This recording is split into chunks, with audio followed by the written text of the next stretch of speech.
The trees groaned like dying giants. 4 massive oaks, bent nearly to breaking point, held Bessus spread-eagle between heaven and earth. The brutal fate awaiting the former satrap of Bactria at the hands of Alexander the Great had finally arrived. Ropes bit into his wrists and ankles, the same wrists that once wore golden bracelets worth more than villages.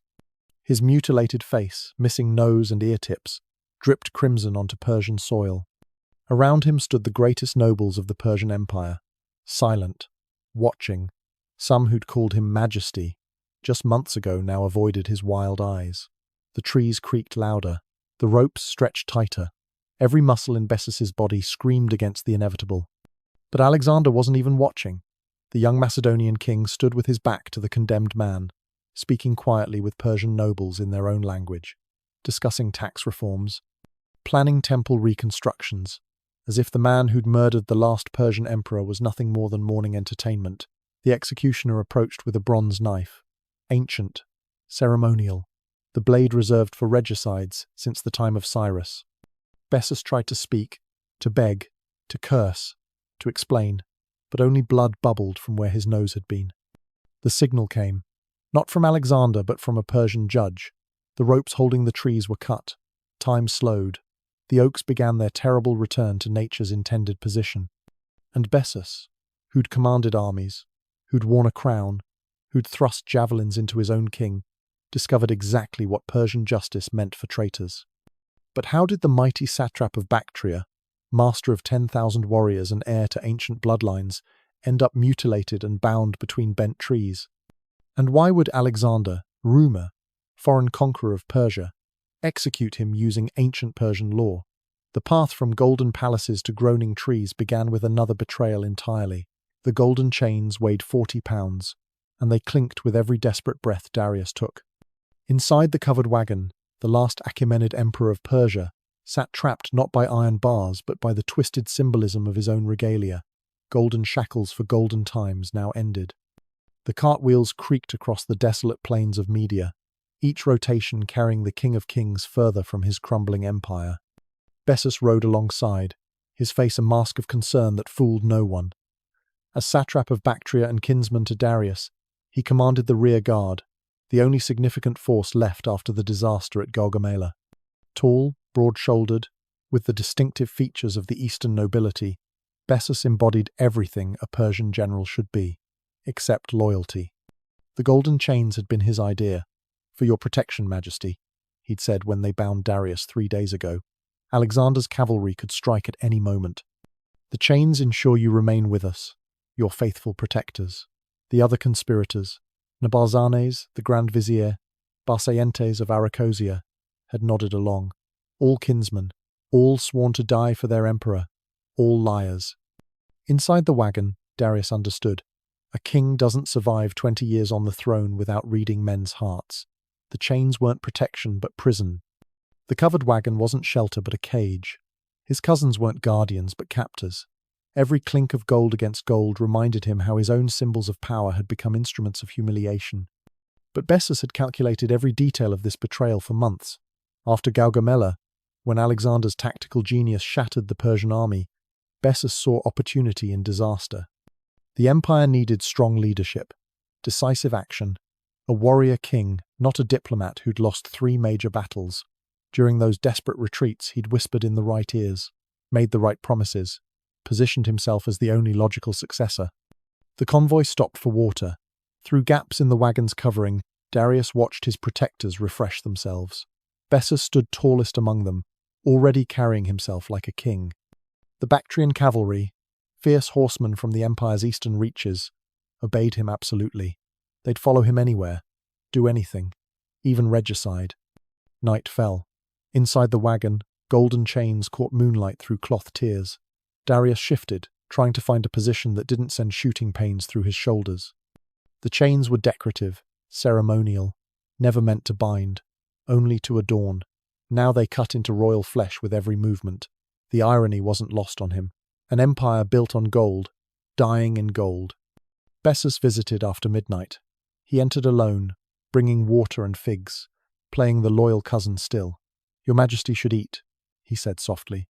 "We have far to travel tomorrow." Darius met his eyes. In that moment, both men knew the pretense was ending.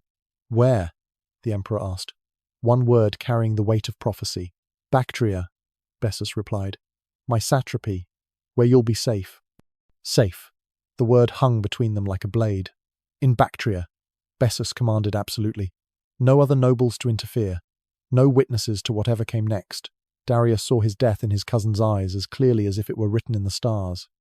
"The golden chains," Darius whispered through cracked lips. "Were they your father's idea too, when he served my father?" Bessus stiffened. The reference to his father, who died suspiciously young after questioning royal policy, struck deep. "Rest, Majesty. Tomorrow brings new challenges." But as Bessus turned to leave, Darius spoke again. Words that would indeed haunt the traitor forever. "The gods have long memories, cousin. What binds in gold today may bind in blood tomorrow." Bessus paused at the wagon entrance. His hand moved involuntarily to his sword hilt. For a heartbeat, he considered ending it there. But no, the other nobles needed to participate. Share the guilt. Share the blood. Make it impossible for any single man to claim clean hands later. "Sleep well, your majesty," Bessus said. He stepped out into the night, where his fellow conspirators waited. The conference was brief. Tomorrow, they agreed. When Alexander's scouts appeared on the horizon, they'd claim the emperor was killed trying to escape. A tragedy, a necessity, a new beginning. And as the cartwheels creaked toward their destination, Bessus made the decision that would transform him from trusted satrap to the most hunted man in the known world. 10,000 warriors dropped to their knees when Bessus entered his palace. None of them knew they were bowing to a future regicide. The fortress city of Bactra sprawled across the Oxus River valley like a jewel in the desert. Massive walls of baked brick rose 40 feet high. Markets bustled with silk traders from the distant east. In the citadel's heart, Bessus ruled as absolutely as any ancient king. This memory burned bright as he rode beside Darius's prison wagon. Lord of Bactria, protector of the eastern marches, keeper of the silk roads. The titles rolled off tongues like prayers. His satrapy wasn't just territory, it was the empire's spine. Without Bactria's cavalry, Persia had no defense against steppe nomads. Without its trade routes, no wealth flowed from mysterious lands beyond. Bessus commanded more than soldiers. His treasury overflowed with tribute from 100 cities. His stables held the finest horses in the known world, descendants of the legendary Nisaean breed. His armory could equip a force to rival any western satrap. In Bactria, his word was law, his judgment final, his power second only to the King of Kings himself. That phrase, second only, had festered for years. Bessus was royal blood, descended from Artaxerxes II through the female line. When childless emperors died, the succession often passed to cousins like him. Yet Darius had sons, weak sons who'd never seen battle, but sons nonetheless. The throne would pass to them while Bessus remained forever, second only. The warrior culture of Bactria had shaped him from birth. Unlike the soft court nobles of Persepolis, Eastern aristocrats learned to ride before they walked, to draw a bow before they could write. Bessus had led cavalry charges against Scythian raiders at 16. By 25, he'd crushed a rebellion that threatened to sever the Silk Roads. His men worshipped him, not for his bloodline, but for his sword arm. But beneath the golden armor, Bessus nursed a grievance that festered like an infected wound. At court assemblies, Western nobles whispered about half-civilized Easterners. They smiled while suggesting Bactrian cavalry were useful but unrefined. They praised his victories while implying real Persians won through strategy, not savage charges. Darius himself had been guilty of such slights. After Issus, when discussing the defeat, the emperor had said, "Perhaps we relied too heavily on Eastern courage and too little on Western wisdom." The words cut deeper than any blade. Bessus and his Bactrians had fought to the last man while perfumed courtiers fled, yet they bore the blame. The final insult came before Gaugamela. Darius had reorganized the army, placing overall cavalry command under Mazaeus of Babylon, EDA, a Western noble who'd never faced steppe warriors. Bessus was relegated to commanding merely the left wing. His protest fell on deaf ears. "Trust your emperor," Darius had said. "All serves the greater strategy." That greater strategy had shattered against Alexander's hammer and anvil tactics. Mazaeus had hesitated at the crucial moment. The center collapsed. Darius fled, and Bessus, fighting desperately on the left wing, watched an empire die because lesser men held greater rank. Now, riding through the night, Bessus remembered standing in his palace throne room 6 months ago. The messenger from Gaugamela had just finished his report. Alexander victorious, the royal army broken. Darius, in flight. His generals had looked to him, their faces mixing despair with something else. Hope?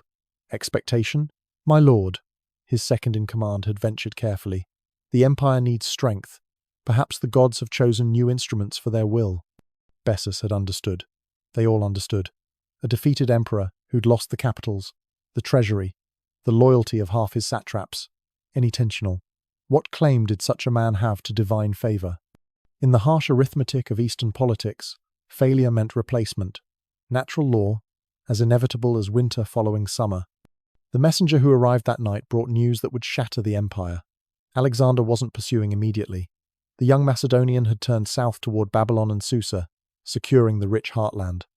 This gave Darius time to regroup, time to reach loyal eastern provinces, time for desperate men to consider desperate measures. He goes to Ecbatana, the messenger reported, the summer capital. He calls all loyal satraps to rally there. Loyal. The word tasted bitter in Bessus's mouth. Loyal to what? A phantom empire? A defeated dynasty? Or loyal to Persia itself? The idea that required new leadership to survive. When Bessus finally made his choice in that torchlit war council, the sound of bronze spears hitting stone floors echoed like a death knell for the Achaemenid dynasty. The javelin entered between Darius's third and fourth rib. Bessus's aim was as perfect as his treachery. Dawn barely touched the sky when they struck. The location was carefully chosen, a desolate crossroads, where the road to Bactria met ancient caravan routes. No witnesses save the conspirators. No one to contradict whatever story they'd craft later. They'd stopped to rest the horses, or so the loyal guards believed. Darius remained in his wagon, those golden chains still singing their metallic dirge with each breath. Bessus had insisted on maintaining the watch personally. Such dedication, such cousinly devotion. The other guards gratefully took their rest, leaving their emperor in the safest possible hands. The signal was a dropped bronze cup. It rang against stones like a bell-tolling execution. Nabarzanes moved first, drawing his blade and cutting down the 2 guards who'd remained nearest the wagon. They died surprised, blood pooling in morning dust, their loyalty repaid with steel. Bessus approached the wagon with 4 other conspirators. Each carried a javelin, the traditional weapon of Persian nobility. No common soldier's sword for this deed. They would kill Darius as befitted his rank, even as they destroyed him. The ceremony of murder mattered in its twisted way. Inside, Darius heard the cup fall, heard the guards die. When shadows appeared at the wagon's entrance, he didn't flinch. Finally, he said simply. The golden chains prevented him from standing, from facing death on his feet like his ancestors. But his voice carried royal authority still. Bessus entered first. In the dim light, emperor and traitor regarded each other. No words needed. The moment crystallized 1,000 grievances, 100 ambitions, an empire's death reduced to 2 men in a covered wagon. For Persia, Bessus said. The lie came smoothly. For yourself, Darius corrected. Then, louder, ensuring all conspirators heard. I name you murderer, Bessus of Bactria. I name you traitor. I name you cursed before gods and men. Let my blood cry out against you from the earth. Let every drop demand justice. The words were ritual, ancient, carrying weight beyond mere cursing. Bessus's hand trembled slightly, but he'd come too far to hesitate. The javelin thrust was swift, practiced, perfect. A warrior's stroke delivering a king's death. But killing a king was only half of Bessus's plan. 1 javelin wouldn't suffice. Each conspirator must bloody his hands, share the guilt, bind themselves in crimson conspiracy. Nabarzanes entered next, then Barsaentes, then the others. Each drove his javelin home. Each added his wound to the growing collection. Darius endured the first 3 in silence. By the 4th, even imperial dignity couldn't suppress the gasps. Between the strikes, Darius spoke. Not please, never please, but pronouncements. History would remember these words, though each account differed slightly. To Nabarzanes, the treasury you coveted will turn to ash in your hands. To Barsaentes, your province will know you as a coward. To the others, variations on themes of justice and vengeance. But to Bessus, with blood already frothing his lips, Darius saved his most prophetic words. "You think to wear my crown, cousin? You'll find it heavier than these chains. The Macedonian boy will hunt you as you hunted me, and when he finds you—" A cough interrupted, spreading crimson across golden chains. "When he finds you, remember this wagon, remember these wounds, remember how traitors die. 7 javelins in total, a sacred number, a complete betrayal." Darius III, last of the Achaemenid line stretching back to Cyrus the Great, died as the sun cleared the horizon. His blood mixed with the road dust of his own empire. The golden chains, now splattered with red, continued their metallic song in morning breeze. Bessus stood over the corpse, breathing hard. Not from exertion, the killing had been easy, but from the magnitude of what they'd done. Regicide, the ultimate crime in Persian law, the act that transformed them from nobles into outlaws, from protectors into predators. But the blood hadn't even dried when Bessus made his most audacious move yet. He reached into the wagon and began removing the golden chains from Darius's body. His fellow conspirators watched, uncertain. The chains were royal regalia, sacred symbols of power. "He won't need them where he's going," Bessus said. But instead of taking them for himself, not yet, too obvious, he had them cleaned and carefully packed. "For the next rightful emperor," he announced. "Whoever the nobles choose to lead us against the invader." Standing over Darius's still warm corpse, Bessus raised the royal scepter and spoke 5 words that would seal his gruesome fate. "I am Artaxerxes V." Bessus declared himself Artaxerxes V, while Darius's blood still stained his hands. His general's silence spoke louder than any accusation. The morning sun climbed higher, casting sharp shadows across the crossroads, where regicide had just transformed into usurpation. The conspirators stood frozen, processing this swift escalation from murder to monarchy. Taking the regnal name Artaxerxes wasn't random. 5 Persian emperors had borne it, including Bessus's own ancestor. By choosing it, he claimed not just the throne but historical legitimacy. "See," his selection announced, "I don't steal, I restore. The dynasty continues through rightful blood, merely shifting from one branch to another." Nabuzani's was first to kneel. The Grand Vizier understood political reality better than most. With Darius dead and Alexander conquering the West, someone had to lead. Better Bessus, who at least commanded the fierce Bactrian cavalry, than chaos. His knee touched dirt still wet with royal blood. "Long live the King of Kings," he intoned. The words tasted of ash. Others followed. Slowly, reluctantly, but inevitably, Barsaentes knelt. The lesser conspirators knelt. Even guards who'd discovered their comrades' bodies knelt. What choice existed? Refuse and die here? Flee and be hunted? Their participation in regicide bound them to Bessus more thoroughly than any oath. But the ceremony felt hollow. No sacred fires burned. No magi blessed the ascension. No nobles beyond the conspirators acclaimed their new emperor. Just 7 men with bloody javelins, kneeling at a crossroads while their victim cooled in a wagon. The golden chains Bessus had removed lay coiled like serpents, unworn and accusing. Bessus felt the emptiness too. "We ride for Bactria," he announced, voice carrying forced authority. "There I'll be properly crowned. There we'll gather forces to drive out the Macedonian usurper." He almost believed his own words. Almost convinced himself this murder was patriotism. This usurpation was salvation. The journey east began immediately. They left Darius's body in the wagon. Couldn't bury it. Couldn't burn it. Couldn't risk any ritual that might attract attention. Let whoever found it deal with the consequences. Bessus had an empire to claim, an army to raise, a pretense to maintain. But maintaining pretense proved harder than murder. That first night, camping under stars that seemed unusually cold, Bessus noticed how his new court avoided his eyes.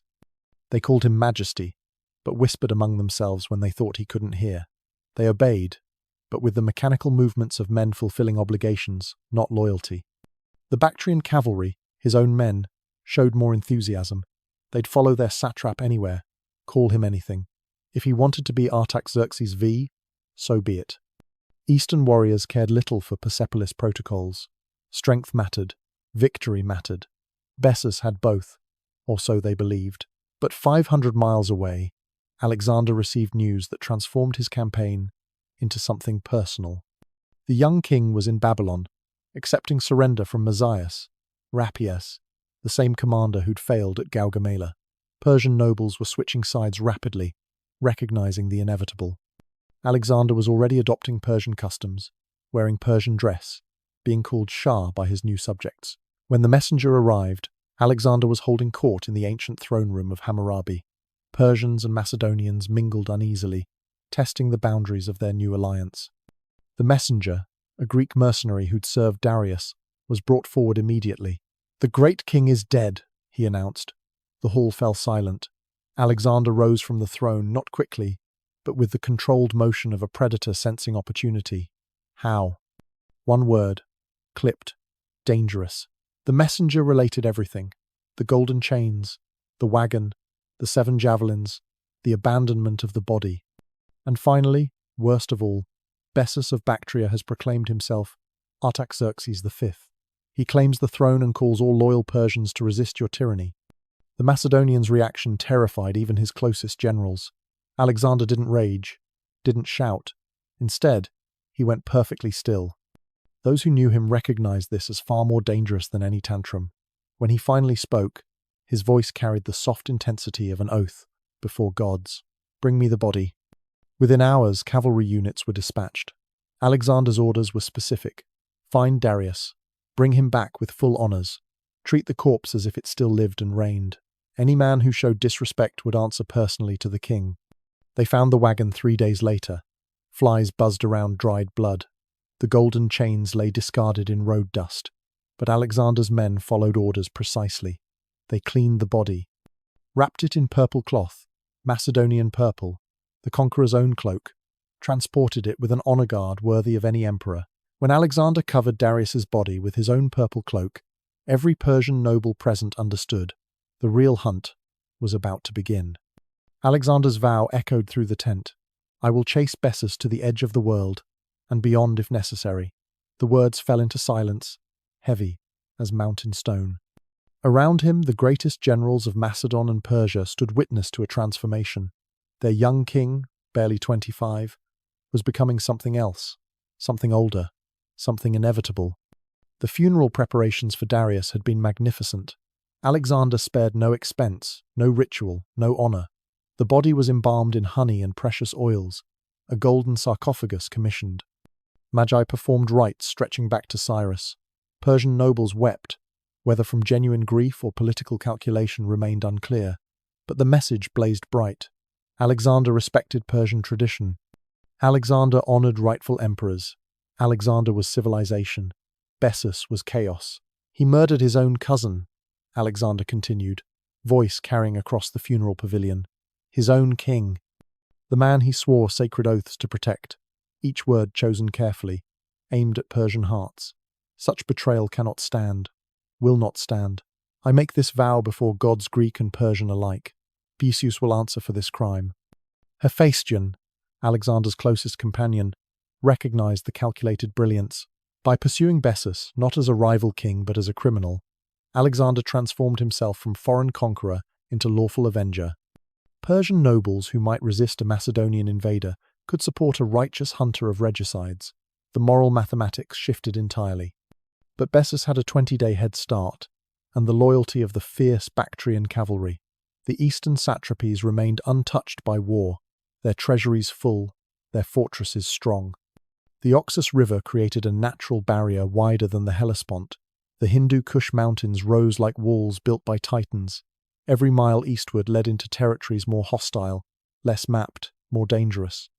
"Your Majesty," old Matthias ventured. The Persian general now served Alexander with the zeal of the converted. "Bactria is difficult. The cavalry there fight like demons. The territory favors defenders. Perhaps securing the Western Empire first." "No," Alexander cut him off. "Every day Bessus wears his false crown. He pollutes the very idea of kingship. Every moment he breathes free air. Darius lies unavenged. We march east, now." What Alexander did next defied every rule of ancient warfare. Instead of taking his entire army, Hilam, slow, requiring massive supply lines, he selected an elite force, 8,000 companion cavalry, 3,000 hypaspists, elite infantry, who could match cavalry pace, 5,000 light troops, no siege engines, no baggage train, just speed, endurance, and death. "We move like the north wind," he told his assembled force. "We stop for nothing. Any man who can't maintain pace stays behind. We'll live off the land, sleep in saddles, drink from streams. Bessus thinks distance protects him. We'll teach him nowhere is far enough." The logistics should have been impossible. Armies required supply lines, rest camps, medical support.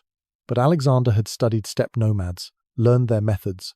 His force would move like Scythians, fast, light, relentless. What they lacked in overwhelming numbers they'd compensate with shock and speed. The pursuit began at dawn. Alexander led from the front, his white-plumed helmet visible to all. The pace was punishing. 40 miles the first day, 50 the second.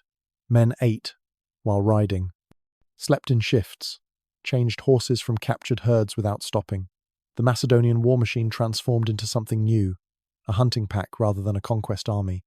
Behind them, the regular forces would follow at standard pace, securing territory, establishing supply bases. But the vanguard pressed on like arrows loosed from divine bows. Through Media they swept, past Ecbatana, into territories where Greek had never been spoken. Local populations watched in amazement. Armies didn't move like this, couldn't move like this. Yet there they went, dust clouds marking their passage like smoke signals of approaching doom. Some villages fled, others offered supplies, hoping cooperation might spare them. Alexander accepted all assistance but never slowed. "He's not human," one Persian veteran muttered on the 5th night, collapsed beside a stream. "No man maintains this pace." But Alexander was already planning the next day's march, his eyes fixed eastward, toward Bactria, toward Bessus, toward a reckoning that would reshape the ancient world. The psychological warfare had begun even before physical contact. Refugees fleeing westward carried tales of Alexander's pursuit. The stories grew with each telling.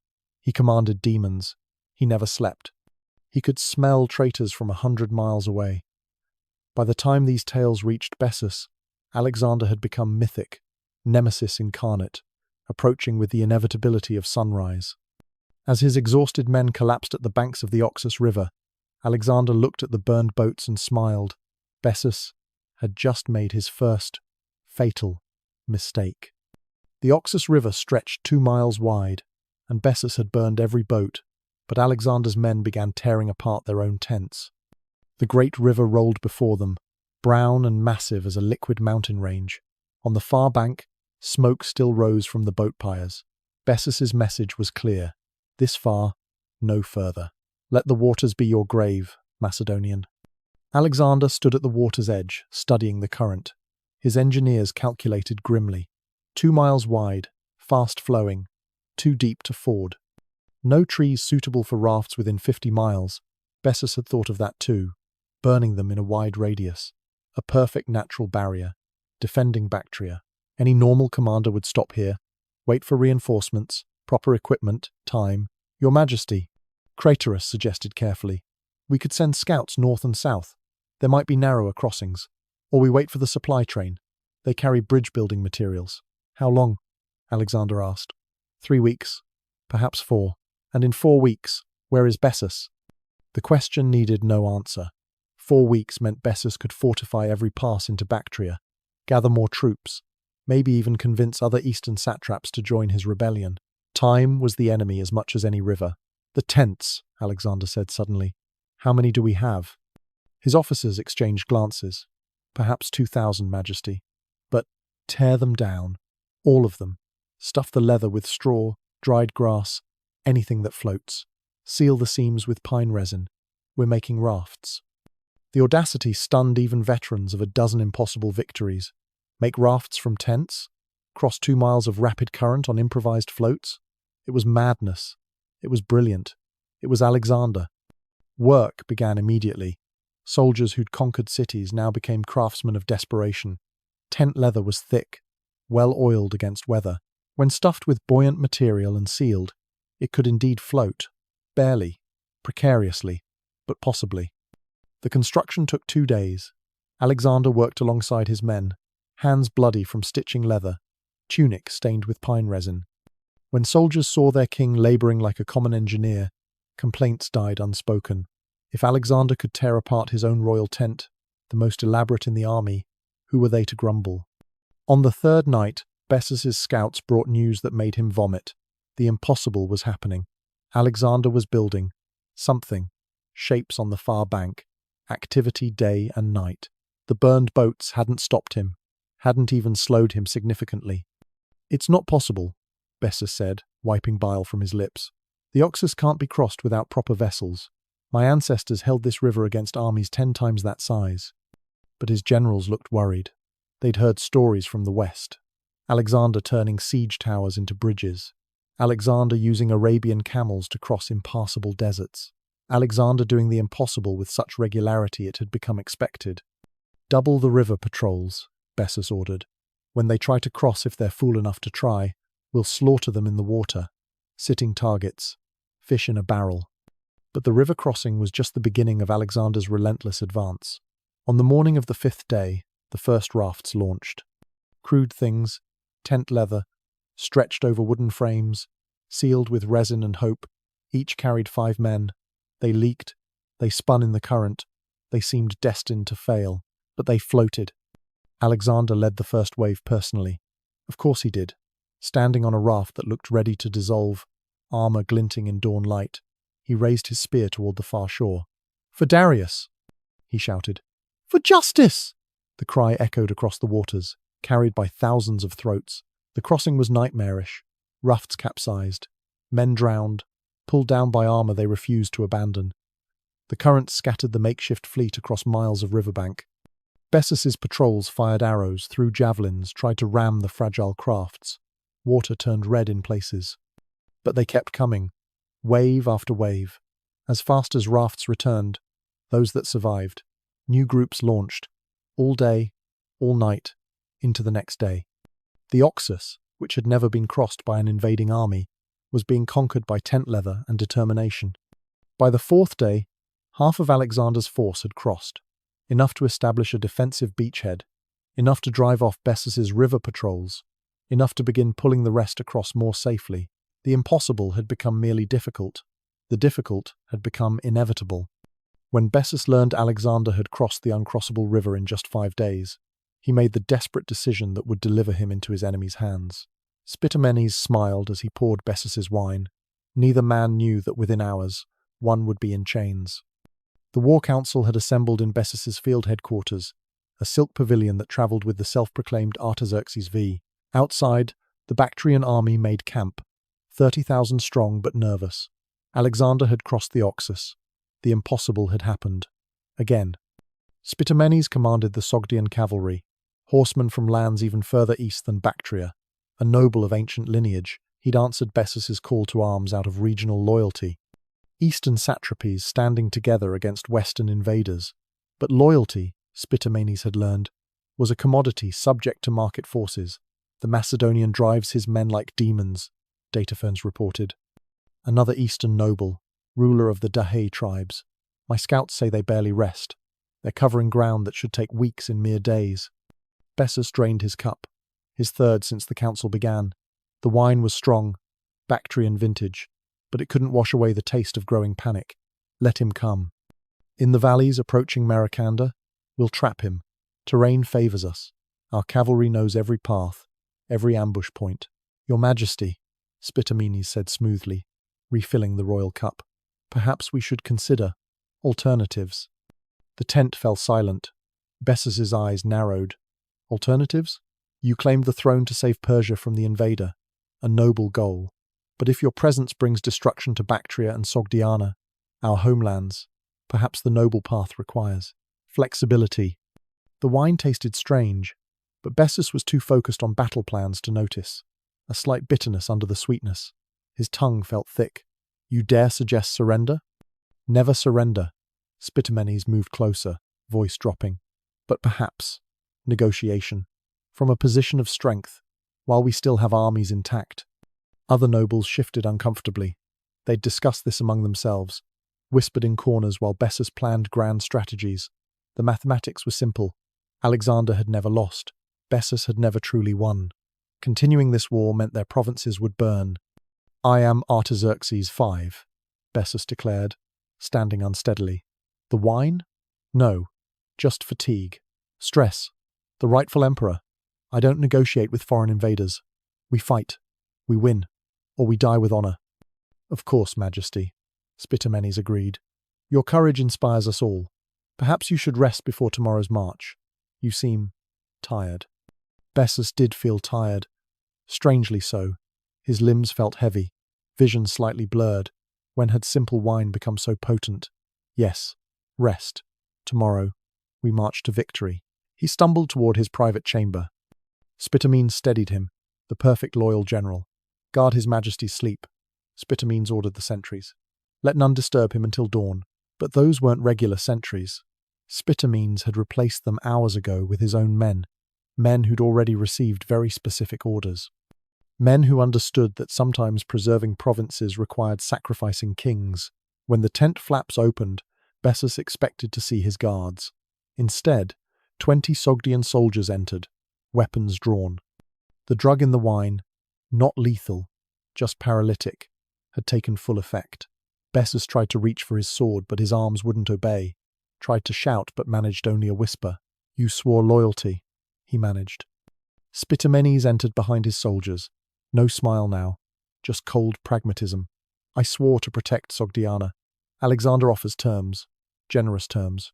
All he demands is you. They bound Bessus with the same type of golden chains he'd used on Darius. The irony wasn't lost on anyone. As they dragged him out, Bessus saw the other nobles watching. Datafernes, Oxyates, Catanes.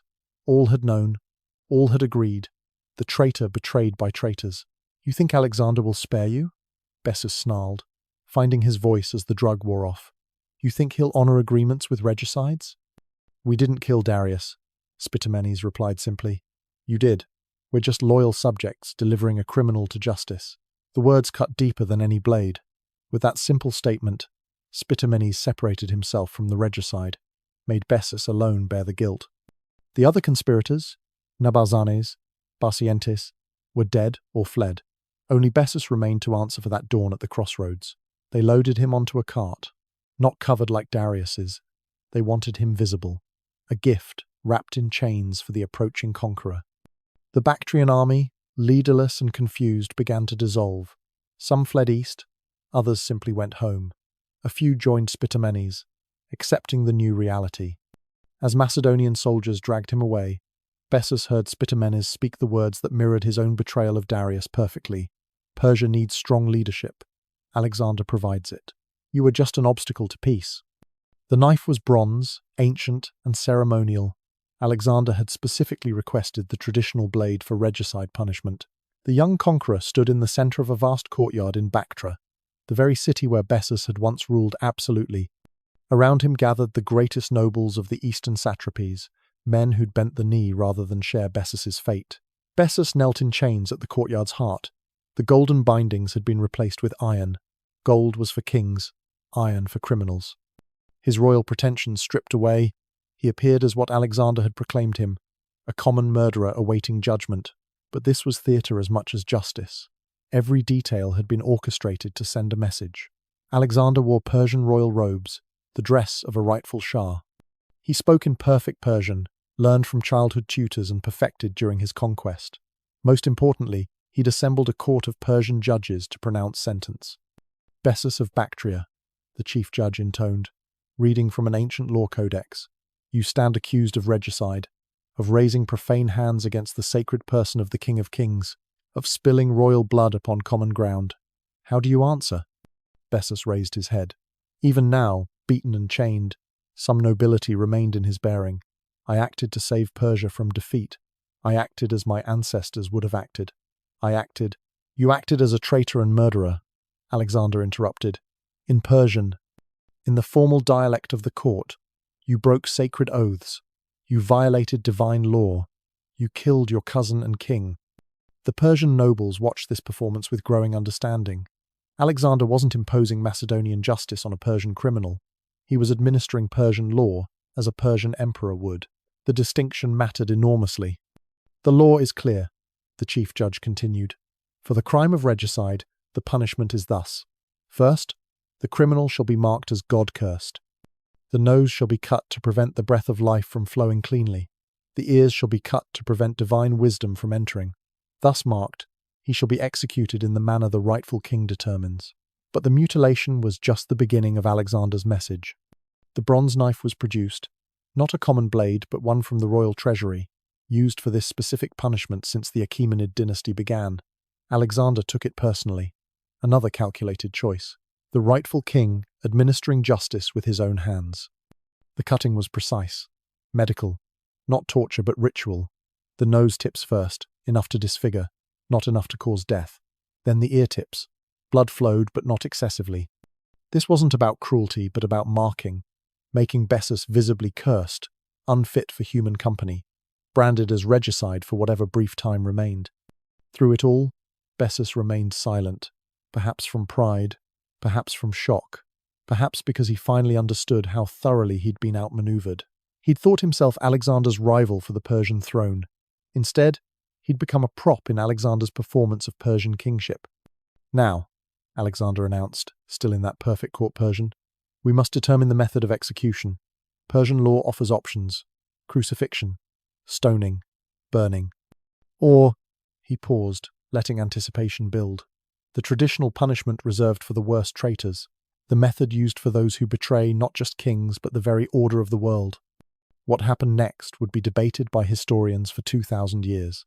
Some would claim impalement, a dramatic but historically dubious detail.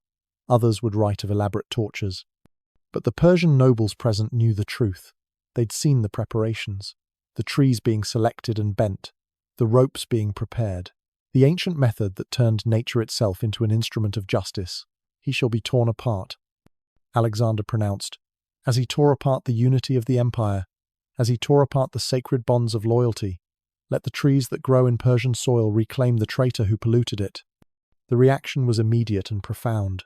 Persian nobles who'd been skeptical of the foreign conqueror suddenly saw something else. Not a Macedonian invader imposing alien law, but a ruler who understood their customs, respected their traditions, honored their methods. Alexander wasn't replacing Persian justice, AP 8. He was embodying it. But wait, Alexander added, raising his hand. The courtyard fell silent. Let it be known that this punishment is for Bessus alone. Those who followed him in error but have submitted to rightful authority shall receive mercy. The empire needs unity, not vengeance. Justice, not slaughter. Brilliant.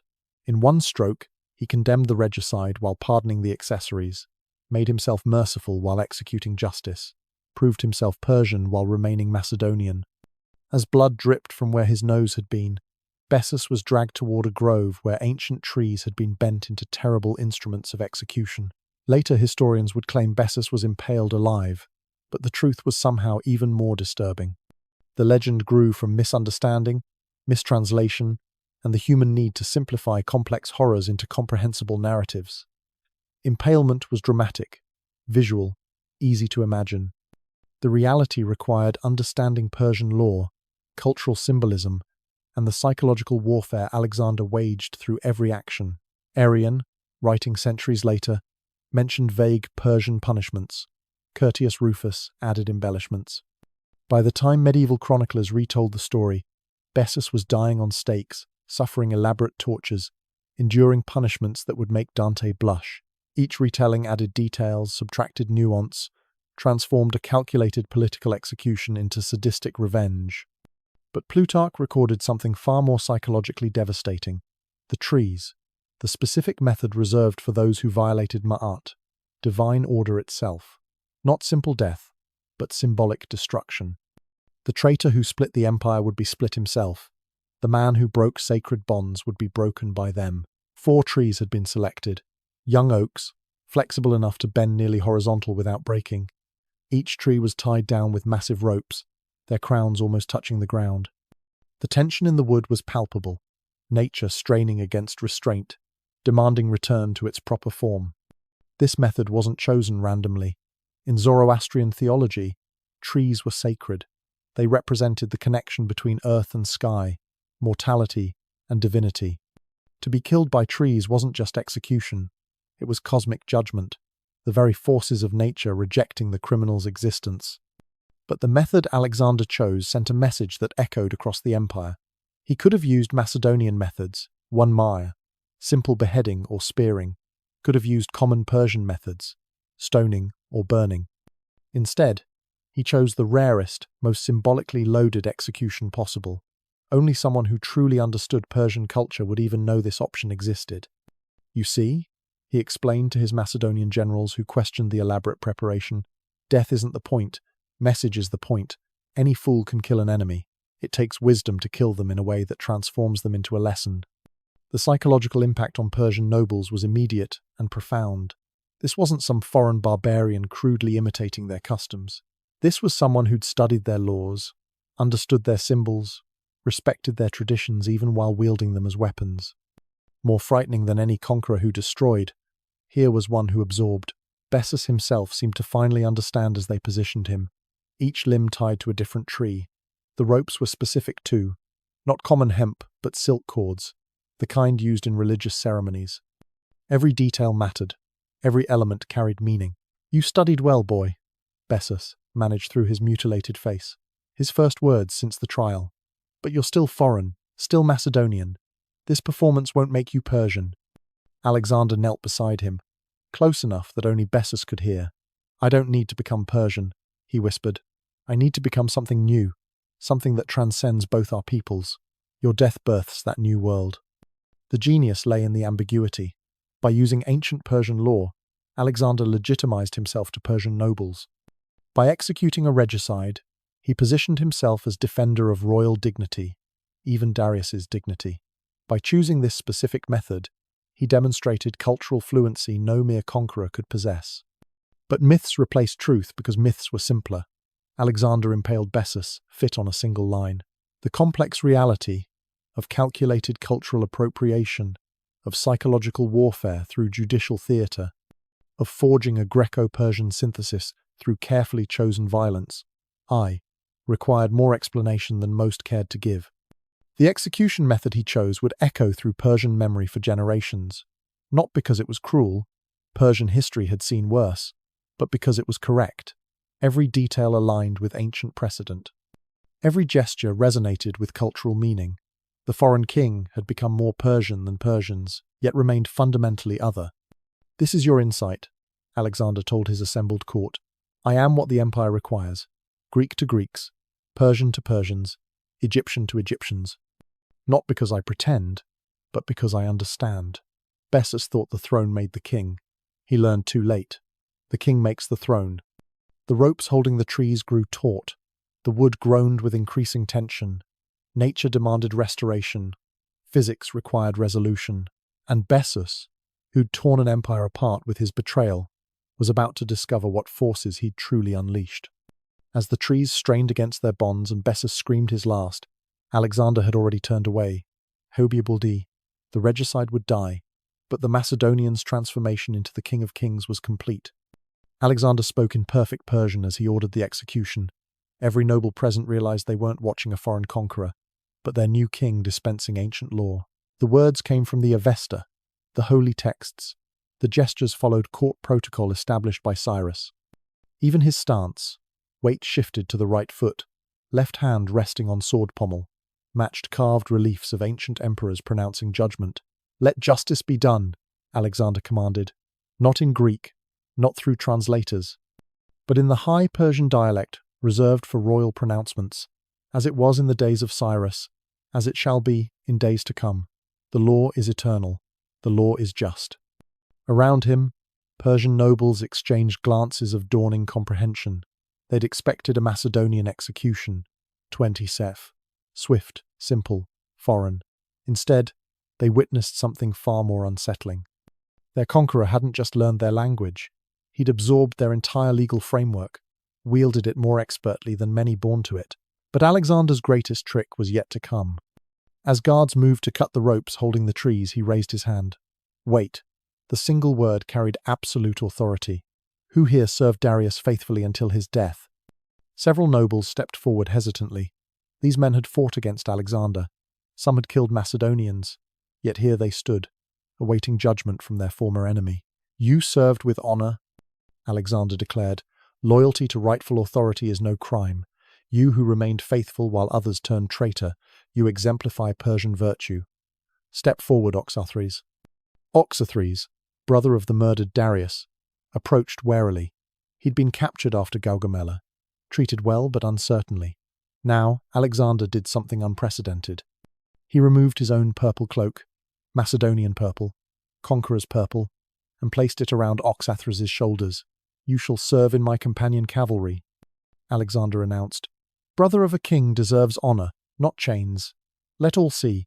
I punish traitors but reward loyalty, even loyalty that once opposed me." Brilliant, calculated, transformative. In one gesture, Alexander separated himself from every conqueror in history. He wasn't replacing the Persian system, MBA, he was perfecting it. Becoming the ideal Persian king while remaining fundamentally Macedonian, the execution method he chose would echo through Persian memory for generations, not because of its cruelty, but because of its correctness. Every detail aligned with precedent, every gesture resonated with meaning. The foreign king had studied, not just to imitate, but to surpass. "Now," Alexander commanded, returning attention to Bessus, "let the trees do their work." The ropes were cut simultaneously. 4 trees, bent nearly to breaking, released their stored energy in an instant. The physics were simple. The result was not. Bessus discovered that symbolic justice carried very literal consequences. But Alexander had already turned away, addressing the assembled nobles. "The criminal dies, but the empire lives. Tomorrow we begin rebuilding, Persian and Macedonian together, neither conquering nor conquered, but united in something greater." He shifted languages mid-sentence, Persian to Greek and back, demonstrating fluidity that went beyond mere translation. This was the birth of something new, the Hellenistic world emerging from calculated brutality and visionary synthesis. "Your satrapies will remain yours," he continued. "Your laws will remain yours. Your gods will remain yours. Only one thing changes. Instead of a weak king who fled battles, you have a strong king who wins them. Instead of Darius who abandoned you, you have Alexander who pursues justice to the world's edge." Some nobles wept, whether from relief, recognition, or resignation, none could say. They'd expected destruction. Instead, they received transformation. Their world would continue, but changed, evolved, made strange and familiar simultaneously. Behind him, the execution concluded. Alexander never looked back, never gloated, never showed satisfaction or regret. The death was necessary. Therefore, it happened. But his focus remained forward, on the empire he was building from the fragments of the old. "Send messengers to every satrapy," he commanded. "Tell them Bessus, the traitor, is dead. Tell them justice is restored. Tell them their king, their rightful, lawful king, summons them to Babylon for the wedding of the ages." The wedding he referenced would join East and West literally, mass marriages between Macedonian officers and Persian nobles. But that was future politics. Present politics required one more gesture. As the trees strained against their bonds and Bessus screamed his last, Alexander had already turned away. She had already turned away. The regicide would die, but the Macedonians' transformation into the King of Kings was complete. The trees snapped back to their natural positions, with sounds like whip cracks echoing across the courtyard. Where Bessus had been, only silence remained, and blood, and lessons written in carefully calculated violence. The Persian nobles stood frozen, processing what they'd witnessed. Not just an execution, but a transformation. Their conqueror had become their king through mastery of their own laws. Alexander still faced away from the execution ground. His purple cloak, now worn by Oxus, left him in simple white tunic. The symbolism was perfect. He'd given away Macedonian royal purple to honor Persian loyalty, stood now neither as foreign conqueror nor traditional shah, but as something unprecedented. "Have the body prepared according to custom," he commanded quietly. Even in death, proper forms must be observed. He was a traitor, but he was royal blood. Let him be buried with the dignity his birth deserved, if not his deeds. This too was calculated. Bessus's followers, those still hiding in eastern provinces, would hear that even their fallen leader received proper burial. Message within message. I am just.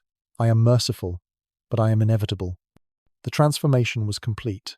In pursuing and executing Bessus, Alexander had done more than eliminate a rival. He demonstrated fluency in Persian law that exceeded many Persian nobles. He'd shown mercy to those who deserved it, severity to those who required it. Most crucially, he'd used Bessus's own crime, regicide, to position himself as defender of royal dignity. The historical impact rippled outward immediately. Resistance in the eastern satrapies crumbled, not from military defeat, but from recognition. If Alexander could execute Persian justice more perfectly than Persians, what remained to resist? He wasn't destroying their civilization, he was evolving it. Within months, the fusion accelerated. Macedonian officers married Persian nobles. Persian units integrated into the Macedonian military system.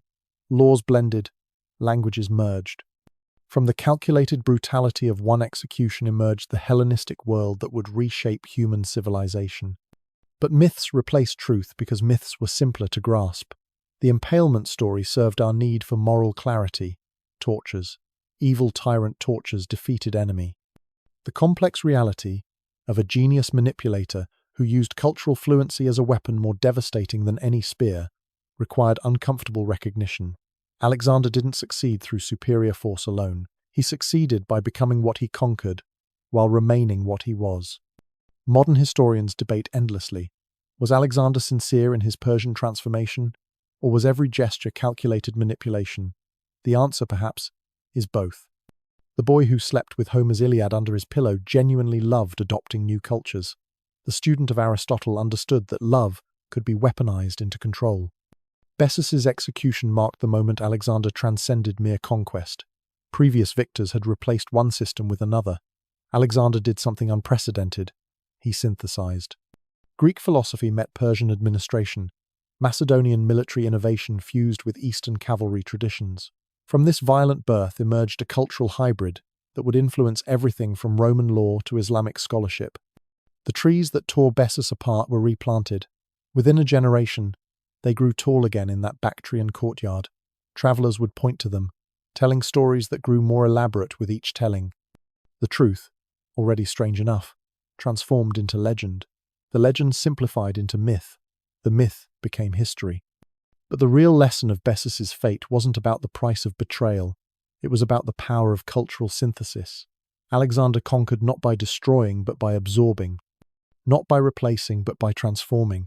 His genius lay in recognizing that sustainable empire required not just military victory but psychological acceptance. When those trees released their terrible tension, tearing apart the self-proclaimed Artaxerxes V, they did more than execute a regicide. They announced the birth of a new world order. One where a Macedonian king could be more Persian than the Persians, where Greek thought could merge with Eastern wisdom, where the boundaries between conqueror and conquered blurred beyond recognition. The impalement myth serves our need for simple morality tales, but the complex truth of a conqueror who became what he conquered tells us more about how empires truly rise and fall. In death, Bessus achieved a twisted immortality, not as the rightful heir he imagined himself, but as the catalyst for humanity's first great cultural synthesis. His betrayal created the vacuum. His execution demonstrated the solution. His fate warned future generations. Those who tear apart the old world should beware. Someone might use their crime to build a new one.